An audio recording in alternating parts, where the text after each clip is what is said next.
Hi, welcome. It is time for my yearly What Are We Going to Do This Year homeschool video. I'm Julie, for anyone who doesn't know me, and I have almost 8 kids here. My 8th baby is due in August. It's coming soon, 8 more weeks. And this year I will have a 12-year-old, 11-year-old, 9-year-old, 8-year-old, 5 almost 6-year-old, and a 4-year-old, a 1-year-old, and then a baby. So that kind of gives you a scope of my kiddos. Before I begin going through our plan for the year, I just want to remind you that there are so many curriculums out there and so many great ideas, so many things to teach that you cannot possibly do them all. And the thing that I am learning the farther I go along in this homeschooling journey is that it is better to pare down, pick less things, and do those things well, rather than overburdening your kids with a lot of to-dos. And so that's kind of been my mission last year, is I just started cutting things out and allowing my kids more time for freedom to explore their own interests, to literally explore outside. I just highly recommend, especially for those younger grades, but even as they get older, to keep the table work down to a minimum as much as possible, and then allow them freedom the rest of the day. Give them the parameters where they can't jump on the screen time, because I really think that reduces your creativity, and allow the boredom of hours of free time to encourage them to pursue their own interests, to do those things that are natural learning, free learning. And so that's how we kind of structure our days over here. We do a couple hours of table work, and then a lot of time where they are left to develop their own interests. Also, please remember that the goal of homeschooling is to teach our kids how to learn. It's not to teach them everything that they need to know, because we can't. It's not possible. You don't have enough years to cram all the information in them that you want to. And so don't allow them to get burned out. Just teach them how to learn, and they will be able to continue learning for the rest of their life. That's my encouragement. Let's get started. In the mornings, we like to get up slowly. We're a slow kind of family. We are not an on-the-clock family. And so we will start with a combination of morning jobs and getting ready. We'll practice our scripture verse for the week. We'll do a catechism or devotional entry from one of our books. It's kind of a slow morning. Once we get going, I have sort of a loop. They call it a loop that you rotate subjects. And so on Mondays, we're going to do history. We're going to be in volume 3 this year. We have really enjoyed this curriculum. We've gone all the way through it. We also use the activity book. I had to order one for volume 3, and it hasn't arrived yet. But this covers our history and our geography that day, because the activity book has coloring pages and activities. It also has a blank map that the kids have to fill out that will correlate to whatever you're studying at that time. And then all of those pages that we do in this book, I file away in a binder for the kids. If you want to see more on how we use this book, I do have a video on it that I will put in the description box below. On Tuesdays, we will go into another loop schedule. We'll be rotating a few fun subjects that I want to make a priority, and if I don't put them on here, it's not going to happen. So, for example, we will be, on one of the Tuesdays, we would be going through a page of Window on the World, which again, I do have a video in detail of how we use this book. I will link that below. We will, on another Tuesday, be doing some art together. Believe it or not, most of my kids do not naturally just pick up pencils and draw and that kind of thing together, so I'm going to make it a priority this year. Another Tuesday, we're going to be doing one of the topics from Character First Education. This is a great website that has free curriculum to help with character development. I will put a link to it below. And so, for example, You will have all the printouts that you need there. So for patience, learning about patience, you'll have a story, which you don't have to print it out. You could read it right off the website. But this is a story on someone who exhibited patience for you to read to your kids. They get their own pages that talks about patience, breaks it down very simply. And then there's like coloring pages. There'll often be a craft. On the website, there'll be videos of a man telling another story about an animal that shows that character quality. There's just a lot there. So we will be doing that on one of the Tuesdays. And then lastly in that loop, we're going to do some experiments from Janice Van Cleve's books. And I am going to make a video about this because I have had these books. I have actually have 3 of her books and hardly ever use them. Do you have books like that? They just sit on the shelf because I need to have things prepared in advance, or I often will just leave it sitting there and not use it. And so what I did this year to help myself out is I actually picked out some of the experiments that seemed doable to me, made a photocopy of them so that we have it right there. And then I made my own experiment sheets for each of my older kids to document what they're learning as they go through. And I have all of that information already prepared for me. If you guys are interested, I'll just do it.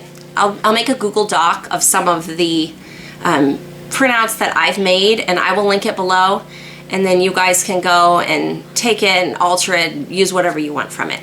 Might as well have more of us being helped by the things that I've done. Okay, so then on Wednesdays, we're gonna just continue plugging through this book. My kids really enjoy it, and that's why I wanna keep doing it. We made it about halfway through Song School Latin Book 1 last year, until I got pregnant with morning sickness, and this was like tossed out the window. But we'll jump back into that, do that on Wednesdays. We have the DVD that goes with this, and my kids really like it, so that'll be fun for them. And then lastly, on Thursdays, we're going to designate that as our Science Day. Now, this year for science, we are going to be focusing again on nature exploration and learning from the world right outside our door. This is really my kids' passion, and so we're just going to continue it. In the future years, we will move on to other science topics, but this year, what we're going to do, I found one of these for each of my kids. They are actually out of print, I believe. And so I had to really search for this book on used bookstores online. But a friend of mine told me about this, and I thought this looks perfect for my kids. It is a spiral book that just goes through lots of different things to learn and do regarding nature. And it's broken down by woodland, meadow, pond, and streams. You get the idea. So we're going to be working through this book some of those days. We use this to help us when we want to read more about something that they discover. We'll look it up in this Handbook of Nature Study and see what it has to say. So I keep that close by. And then, this is something new this year, I found out that the Missouri Conservation Department offers free curriculum for anyone who lives in Missouri. And so I looked online, I found some things that I thought would be interesting, and I had those ordered and sent to our house for free. I'm going to do another video to show you exactly what I got, because I ordered a lot of like posters and things that my kids have already been using. This is just their thing. But what I'm going to do with my older kids is this curriculum called Nature Unleashed. So on those Thursdays when we're doing science, we'll either be working in here or we'll do some in here. This came with, this book is for the kids to look through. And then they also sent me this, which they consider their teacher guide. This just has a lot of information that I can read and activities that I can do with the kids. And thirdly, they send what they call a notebook. It's just a simple bound with pages place for them to, for my older ones to write about whatever we're learning on that day. So if this wasn't my kids' passion, I don't know that I would have gone through that much detail with a curriculum like this. However, they're just so interested in it and they have so much information, and so I'm just kind of feeding into that excitement with that particular Missouri curriculum. Okay, so that's our fun group topic that we're going to do each day. Now, in addition to that, of course, my kids have things that they do individually, you know, those traditional subjects that we can't avoid, like math. So for math, we will be doing teaching textbooks for my oldest 4. And then my 5th child is still too young to start teaching textbooks. They kind of jump in at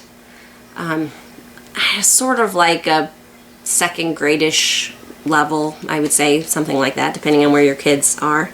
And so he will be finishing up the first alpha level of Matthew C. I guess that's the 2nd level if you count primer.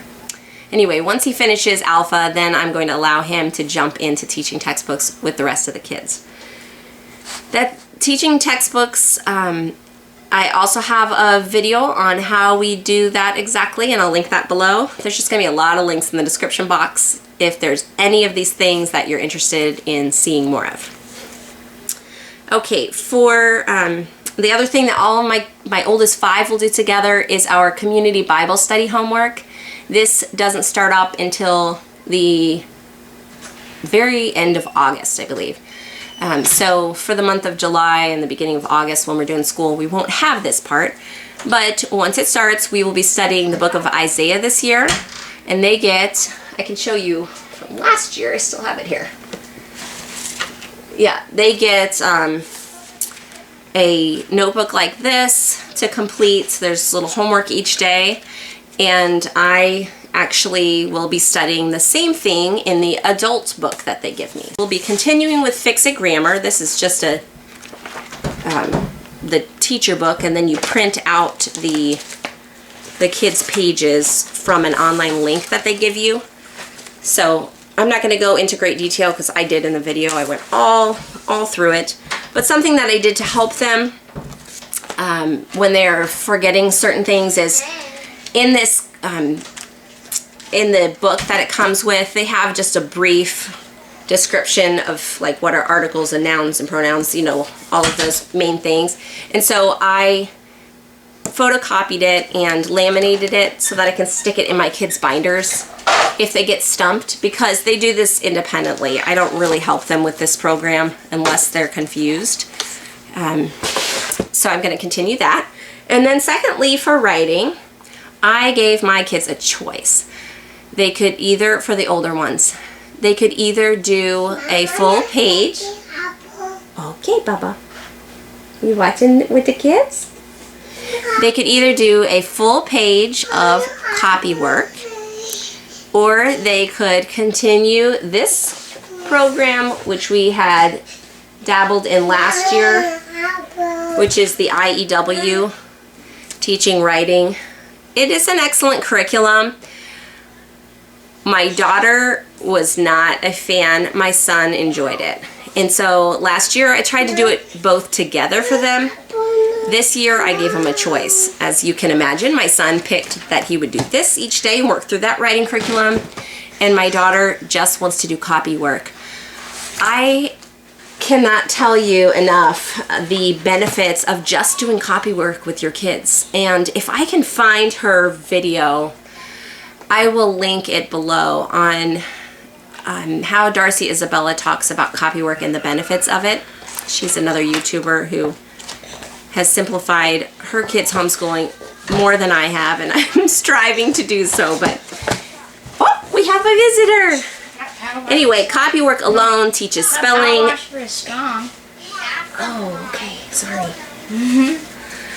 Copy work alone teaches spelling, it teaches composition, it teaches grammar. It's just an incredible tool to just literally have your kids writing word for word, including punctuation, from a good work of writing, just copying it out in a notebook. So she's going to be doing that each day. I'm guessing she'd probably spend about 30 minutes doing that because she's, you know, like I said, this is my 12-year-old. She's a little older. Oh, We will continue doing family read-alouds. This is something that's just integrated into our life, and so we will continue doing that. And then my kids read silently each day. That's how they finish out their day before bed, is that they spend time reading silently. And I have them document the books that they read on this book log that I made, and I will link this in Google Docs as well in case you want to print it out. So for my 5-year-old who's about to turn 6, what I'm doing for him this year, of course, he will be included in our history, our science, our Latin, any of those things that we do gathered together as a family. My younger kids, right down to the toddler, get to join in. It's one of the blessings of homeschooling. But his independent work consists of just 3 subjects. He's almost done with this book. He has just a little ways to go, and he's finished with this book. So he will continue doing this with me every day, and when this is done, he will keep on reading out loud to me every day from some beginning reader books, because you cannot just stop doing the read aloud when this is over. That's how they build their skills, is that they keep reading to you. So about 15 minutes a day, he reads out loud to me. Then he will just do probably just a page, not more than 10 minutes, of some kind of handwriting.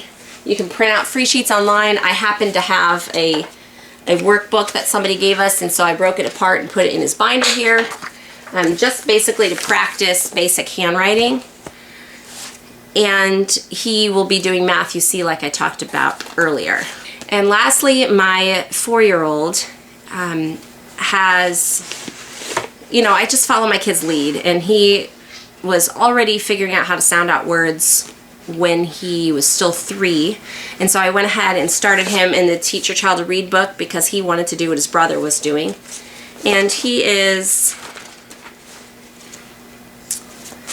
actually on lesson 38, so he's chugging along in this book and doing just fine. So I will continue doing that with him as well. And of course, being a brand new 4, he just turned 4 last month, his handwriting is just beginning. I found that for my little boys, it kind of kicks in a lot later. And so he's just learning how to write some letters. So we will probably just lightly work on that this year. Maybe if I could just teach him how to write his name. Jeremiah is kind of a long name, so that would be a great goal to start with. I'm not worried about rushing him because I have found that kids, when they are developmentally ready for writing, they express great interest and pick it up quickly. So we'll just lightly do that a little bit here and there this year, and that's it for him, other than joining in what everybody else is doing. So that is all. I know it sounds like a lot when I'm laying it out like this to you all at once, but because most of these topics we're doing just one day of the week, it actually comes out to be not a lot of table work, which was my goal this year, was to really cut back and allow my kids time to pursue their interests. Okay, so my kiddos are coming out and ready for mama, so I'm going to wrap up this video. Thanks for listening to my rambling. I would love to hear what your plan is, if there's something that you're really looking forward to about what you plan to do for this next school year. Also, I have a lot more videos about how we homeschool, year-round homeschooling, and I have those in a playlist that I will put at the end of this video in case you want to check out some more. So have a blessed school year. Bye-bye. Can you say bye-bye? Bye-bye.